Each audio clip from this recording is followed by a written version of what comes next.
Kah nilai X. Okey. Pasal apa ni yang Erika yang dia pergi dekat rumah. Cakap lagi. Cakap lagi.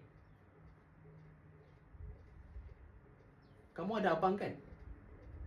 Kamu cuba tanya abang kamu, macam mana perangai Cikgu Faizah ni?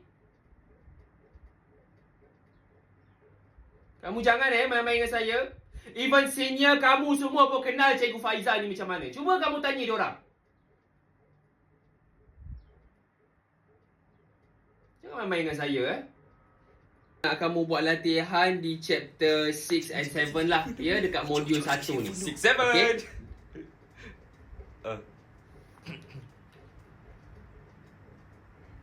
Saya tak faham lah apa yang budak-budak suka sangat zaman sekarang ni, Cik A7 tu. Cikgu bukan 6, 7. 6, 7? Cikgu dia macam ni. 6, 7. Leh, pandai sangat dia. Kan saya bagi kamu markah 6, 7 kang, Aiman. Suka-suka lah kamu ya. Habis lah kau Aiman. Dapat makan 6, 7 lagi.